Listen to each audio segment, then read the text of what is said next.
reactiva, ¿sí? Se sigue funcionando. ¿Sí? Esa última semana que quedó de los 70 semanas, eso se va a reactivar del momento que los judíos puedan, así yo creo, puedan construir el templo de nuevo. Cuando el templo esté construido, ahí comienza de nuevo los últimos 7 años. ¿Sí? No tomen lo que digo 100%, porque realmente no sé. Pero me parece, eso es mi interpretación, de que cuando el templo esté listo, ahí se reactiva el reloj profético y sigue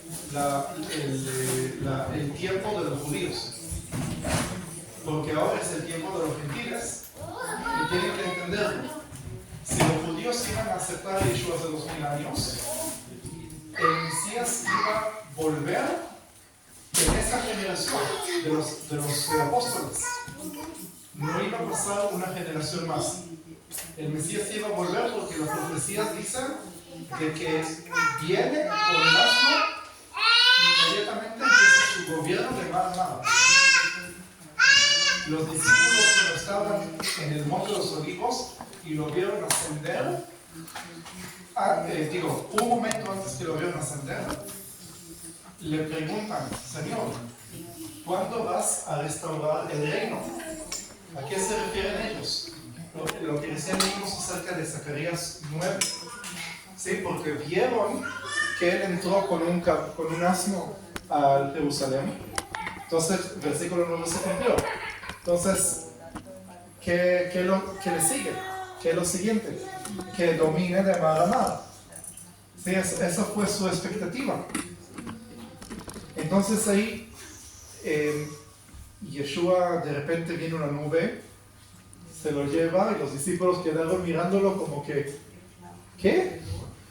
Pensamos, estábamos seguros que ahora va a entrar al templo, va a llevarse el poder como está escrito, pero no. Yeshua les dice: ahora tienen que ir y hacer a todos los gentiles discípulos. ¿Sí? Y eso fue una sorpresa.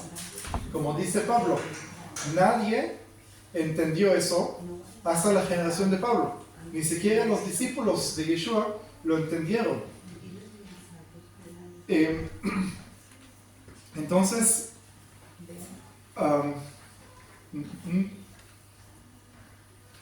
hay que entender este modelo.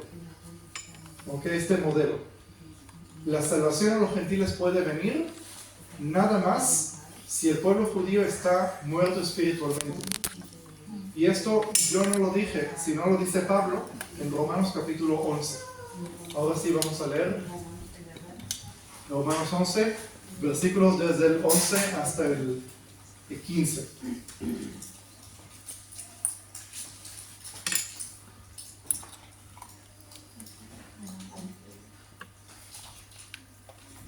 Digo pues, ¿han tropezado los de Israel para que callasen?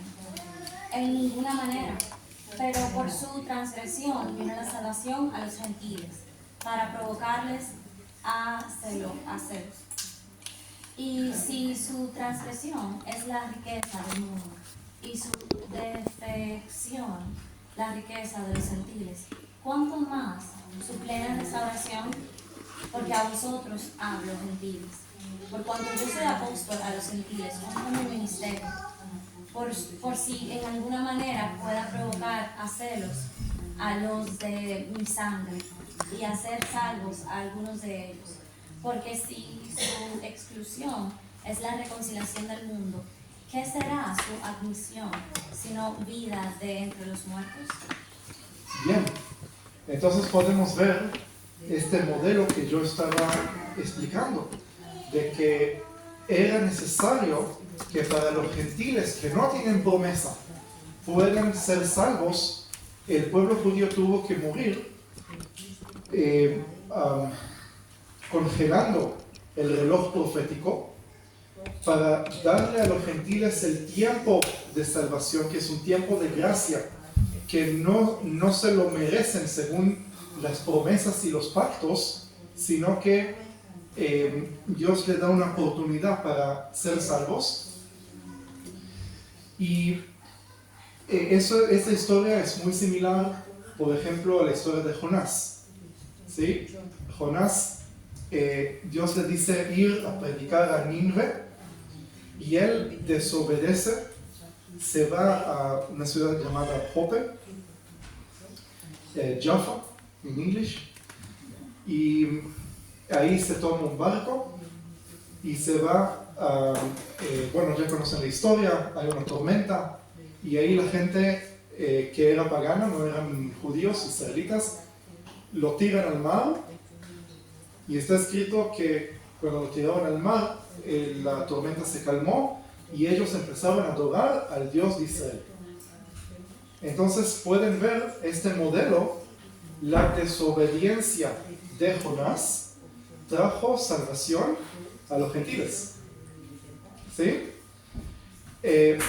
Y también esto tiene que ver con los 3 días. Los 3 días que Jonás estaba en el pez son similares también a los días que el pueblo de Israel está muerto espiritualmente. Y no es casualidad. No es casualidad. Hay una similitud entre el Mesías y entre el pueblo de Israel. Hay una similitud. No es una similitud completa, porque hay una diferencia muy grande e importante. El Mesías nunca pecó. El Mesías es un cordero perfecto.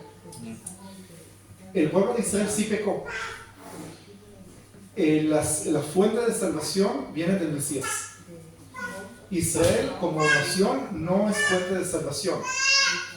Sin embargo, Yeshua dice, la salvación proviene de los judíos.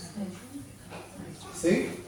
La idea es que en qué sí son similares, en qué sí el Mesías y el pueblo judío son similares.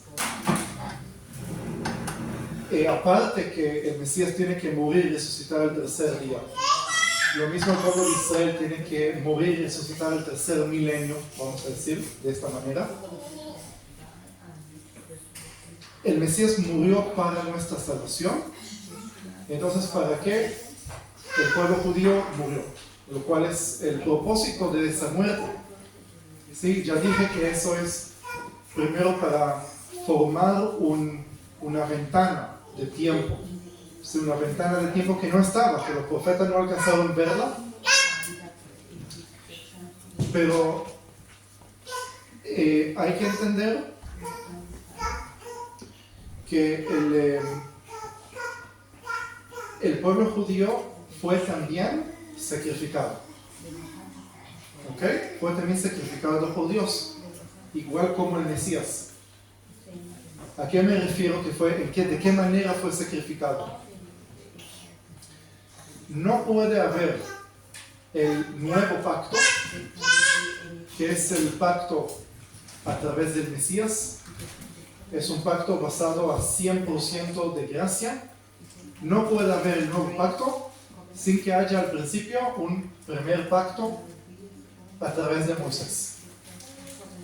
Algunos piensan, judíos, cristianos, que la razón de por qué Dios hizo un nuevo pacto, ¿sí?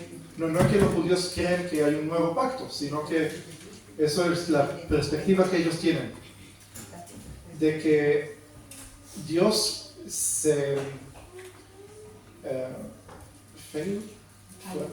falló, que Dios falló con el pueblo de Israel, que Dios dio la ley y el pueblo de Israel falló, por eso todo ese pacto no vale y ahora hace otro pacto. Sí, es verdad que el pueblo de Israel falló, pero no es que Dios levantó algo y luego no funcionó, entonces dijo, no, lo borro y hago algo nuevo, ¿no? Esa no es la idea. Sino que Dios sabía que eso es lo que iba a pasar. Dios no se sorprendió, no dijo, yo quise que ustedes sean la iglesia y al final no lo son y por eso no los quiero más, me voy con los cristianos. Eso no es la manera. Hay que entender que el pacto con el Mesías es un pacto basado a 100% de gracia. Quiere decir que no importa lo que hiciste antes, no importa qué tan pecador fuiste, del momento que entras al nuevo pacto, recibís perdón y tenés salvación gratis. ¿Sí? El problema es que 100% gracia, Dios es 100% gracia, pero Dios es también 100% justicia. No es 50% justicia y 50% gracia, 100% gracia. ¿Sí? Y 100% justicia. Pero la justicia y la gracia muchas veces se contradicen. Y uno piensa, que bueno, gracia, justicia, todo bien. Pero no. Donde hay justicia, a veces no hay gracia. Doy el ejemplo que siempre doy. Una persona pobre que no tiene trabajo, no tiene dinero, tiene hambre, tal vez tiene hijos con hambre, él va y roba pan. El juez puede ver la situación, entender la situación y decir, esta persona entiendo que lo hizo porque necesita y por eso lo libero y le dice, anda y ya estás bien. Pero cuando el juez usa gracia en su juicio, ¿qué pasa con la persona que invirtió y trabajó para el pan? ¿Sí? Eso es injusticia con él. Entonces, necesariamente en este caso, la gracia para una persona va a ser injusticia para la otra. Entonces, la pregunta es cómo Dios puede expresar el 100% de gracia, pero también el 100% de justicia, porque no puede renunciar la justicia. Entonces, la solución que Dios pone es que antes de proveer el 100% de gracia, tiene que proveer el 100% de justicia. Porque si uno recibe gracia, nada más gracia, ¿cómo puede valorar la justicia? ¿Sí? Si el ladrón no sabe qué tan mal está haciendo o no entiende el precio de las cosas que está haciendo, entonces ¿cómo va a valorar cuando alguien le va a decir está bien, quédate con lo que te robaste o algo así? ¿Sí? ¿Entienden la contradicción?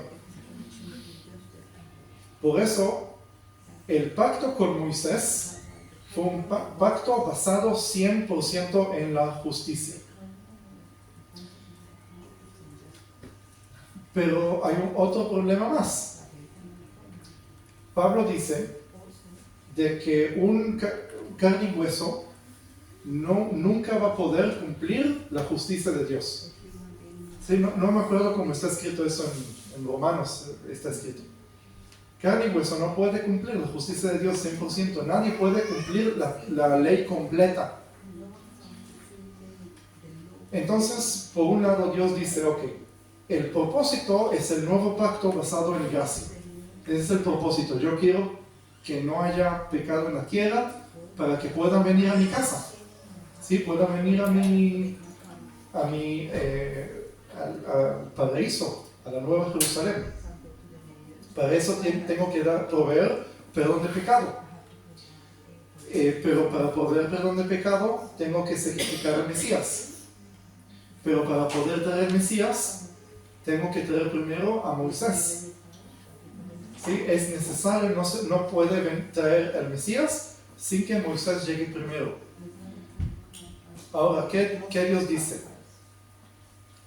Como yo voy a hacer un pacto basado 100% de gracia, tengo que hacer un pacto basado 100% de justicia y no puedo resaltar, ¿sí dice? Como que Ignorar. ignorar la injusticia, ¿sí? Y por eso él tuvo que elegir un pueblo que con él hacer el pacto de Moisés, sabiendo desde el comienzo que cualquier pueblo que va a hacer ese pacto necesariamente no va a poder cumplirlo. ¿Ok? Entonces, si hace un pacto sabiendo que ellos no van a poder cumplirlo, porque ningún hombre puede cumplir la justicia de Dios, ¿sí? Sabiendo que todas las maldiciones de la Torah, de la ley de Moisés, se van a cumplir en ese pueblo y van a tener muerte nacional, y Dios va a ocultar su rostro de ellos, ¿sí? Ocultar su rostro lo dice varias veces en la Torah, que en la ley de Moisés, que por causa de la desobediencia Dios no los va a mirar, ¿sí? Los va a abandonar, ¿sí? Quiere decir que Él ya sabe que ese va a ser su destino. Significa que cualquier nación que Él elige para hacer ese pacto, lo está sacrificando. ¿Ok? Porque sabe cuál va a ser su destino. ¿Para qué lo sacrifica? Para poder llegar al nuevo pacto, y ahí naciones que no pasaron por el pacto de Moisés puedan recibir perdón de sus pecados y recibir la bendición. Entonces, mientras los judíos reciben la maldición para que pueda llegar el Mesías, para que ustedes, que son pecadores, no más y no menos de los judíos, puedan recibir perdón de pecados. ¿Sí? Entonces el Mesías muere por el pecado de los demás. Él nunca pecó. Pero el pueblo judío, al tener un pacto con Dios, ¿sí? Prepara Amós 3.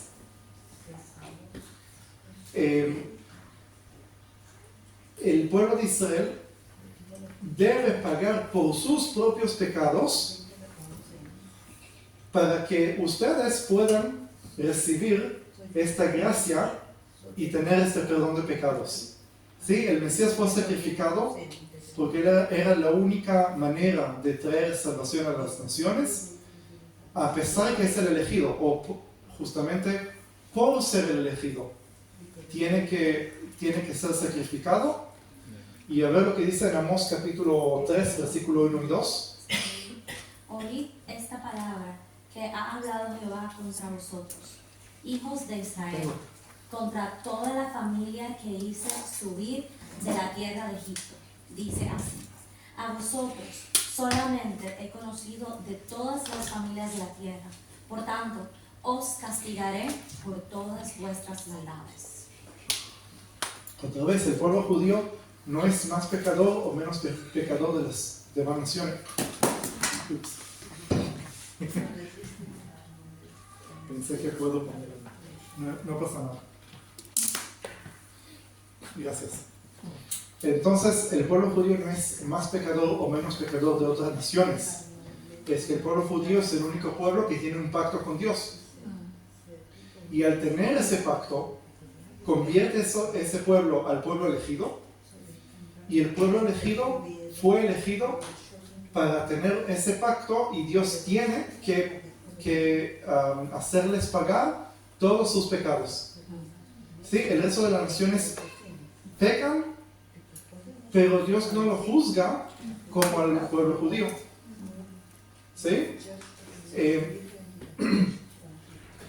Y esto es, esto es la similitud entre el Mesías y el pueblo de Israel. Por eso los dos son como Mesías, aunque el pueblo de Israel, como dije antes, la fuente no es el pueblo judío, la fuente de salvación. ¿Ok? La fuente de salvación es nada más Yeshua. ¿Sí? No quiero que me entiendan mal. Pero en ese sentido, en ese sentido está la situación del pueblo judío. Me gustaría volver a Romanos capítulo 11, leer los versículos 25 al 26 para ver cuál es el fin de esta situación que el pueblo está en una ceguera. Sí, vamos a ver lo que dice. Porque no quiero, hermanos, que ignoréis este misterio, para que no seáis arrogantes en cuanto a vosotros mismos, que ha acontecido a Israel endurecimiento en parte, hasta que haya entrado la plenitud de los gentiles. Y luego todo Israel será salvo, como está escrito: vendrá de Sion el libertador, que apartará de Jacob la impiedad. Entonces, hay un velo en los ojos del pueblo judío, como dice Pablo, un endurecimiento en el corazón, como hizo duro el corazón del faraón. Sí, ¿por qué hizo duro el corazón del faraón? Él pudo tal vez no endurecer el corazón del faraón, y el pueblo de Israel iba a salir de Egipto más temprano, ¿sí? Pero lo hizo endurecer el corazón porque tenía un propósito. Él quiso que glorificase más, ¿sí? Y por eso tuvo que hacer ese endurecimiento de corazón al faraón. Lo mismo Dios hace con el pueblo de Israel. Endurece su corazón. Eso es un resultado del pecado, ¿no? Resultado del pecado. Otra vez, no porque son más pecadores de otras naciones, sino porque ahí está, es parte del pacto, es parte del contrato. Entonces ahí el pueblo de Israel es duro de corazón, no alcanzan a reconocer al Mesías, pero ese periodo va a durar hasta que se cumpla la plenitud de los gentiles, que es un término muy paralelo al tiempo de los gentiles que Yeshua usó en Lucas 21, ¿sí? Hasta que Jerusalén va a ser hollada por los gentiles, hasta que se cumplan el tiempo de los gentiles. Y Pablo dice algo muy similar. El pueblo judío tiene un endurecimiento de corazón hasta que se cumpla la plenitud de los gentiles. Quiere decir que hay un número de gentiles, no sé cuál es ese número, que tienen que llegar a la fe en Yeshua, tienen que ser salvos y adorar al Dios de Israel. Y cuando se cumple ese número, ahí Dios va ¿cómo se dice? Al revés de endurecimiento. Ablandar el corazón, ¿sí? Y como está escrito, todo Israel será salvo, ¿sí? Para poder entender cómo eso se cumple, hay que entender que esos son, no va a ser de golpe la salvación de Israel, sino hay un orden de cómo se va a cumplir, ¿sí? La visión de los huesos secos, ahí se ve que primero los huesos se unen, vienen de todas partes del mundo, luego los huesos se levantan como un esqueleto, pero de ahí se empiezan a crecer carne y tendones y piel, va cubriendo todo, y se forman cuerpos que hace unos momentos eran huesos secos, ahora ya son un cuerpo listo para vivir. Pero en el versículo 8, que lo leímos antes, dice,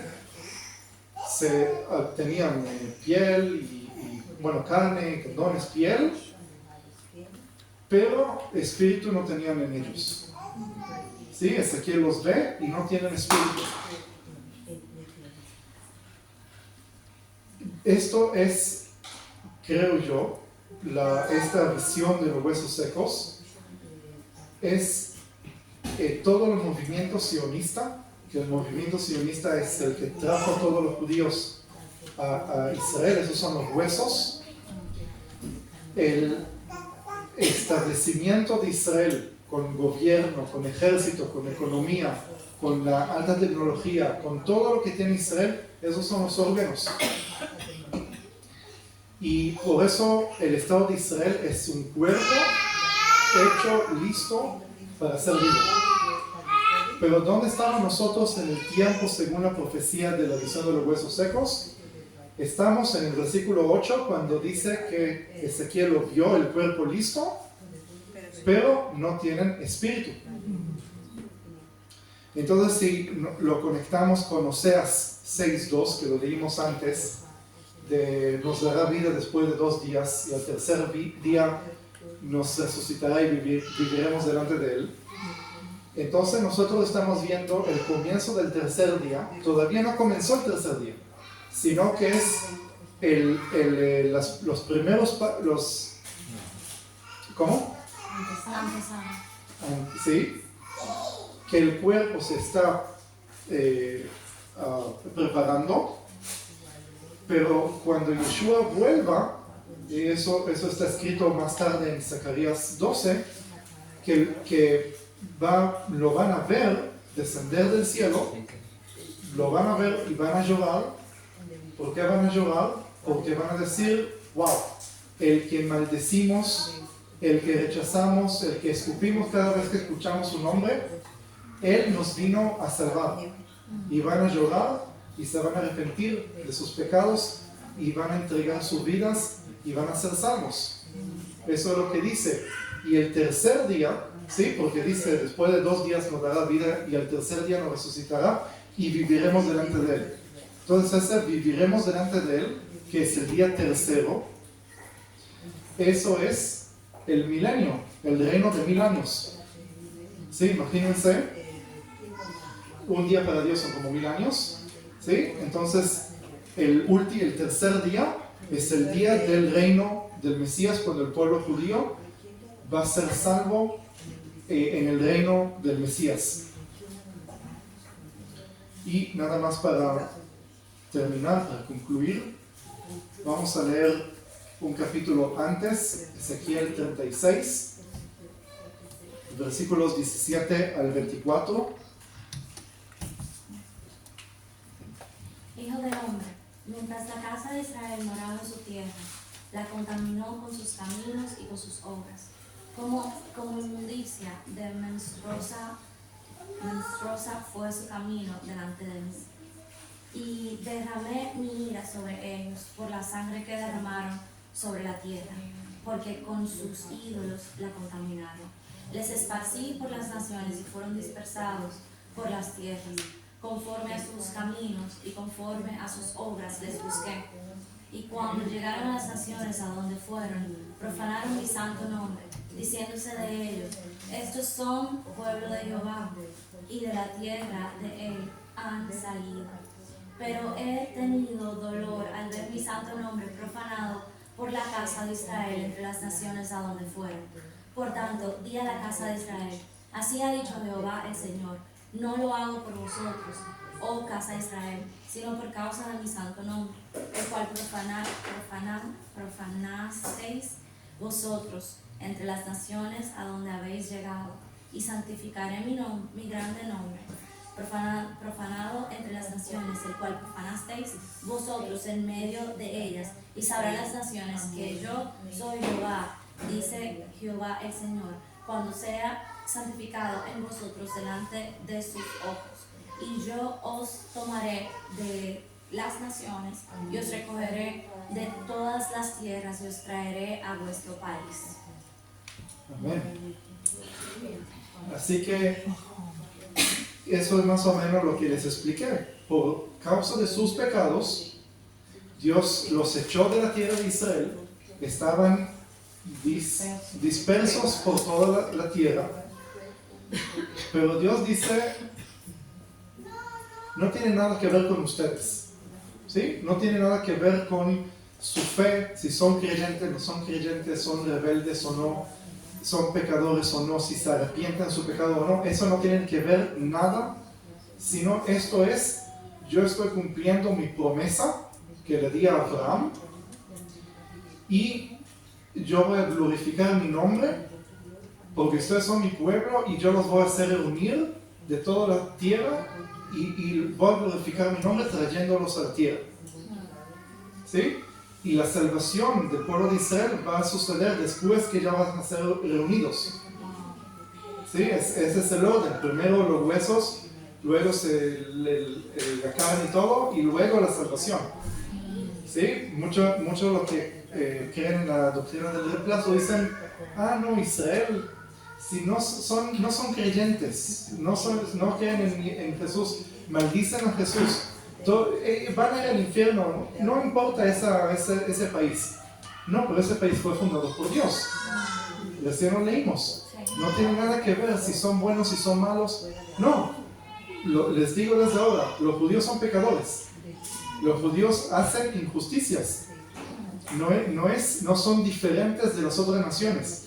Pero si Dios va a tener que confiar en la justicia de alguien para cumplir su palabra, no se va a cumplir nada. ¿Sí? Y por eso el plan de Dios es traer a los judíos a su tierra. Y eso lo dejo tal vez para otra clase. El año que viene, si Dios quiere, voy a volver. Es necesario que Dios cumpla su promesa, traer a los judíos a la tierra. Si no, Yeshua no viene. Es una condición. Entonces, del momento que entendemos eso, y entendemos que el espíritu que domina las naciones es el espíritu del anticristo, va a hacer todo para evitar que esta profecía se cumpla. Por eso las naciones están en contra de Israel. Por eso se levanta el movimiento islámico, árabe, lo que sea, para decir, no, nosotros no queremos que exista el Estado de Israel. ¿Sí? Ese es el espíritu de este mundo. Puede tener millones de excusas. No, porque le quitaron a los palestinos la tierra. No, porque... Bueno, puede ser, se puede discutir eso, ¿sí? Si robaban o no robaban, pero no tiene nada que ver. Entonces, uno puede decir, es un plan de Satanás poner a los palestinos ahí y hacer todo lo que entienden. Hay detrás de las escenas, hay muchas cosas que no vemos, ¿sí? Y eso es la guerra espiritual del mundo contra los judíos para tratar de evitar que la promesa de Dios se cumpla. Bueno, espero que alcancé de darles una prueba de muchas cosas que puedo extender mucho más sobre cada cosa que mencioné, pero suficiente que la imagen general está entendible y estoy contento que me escucharon. Bueno, muchas gracias.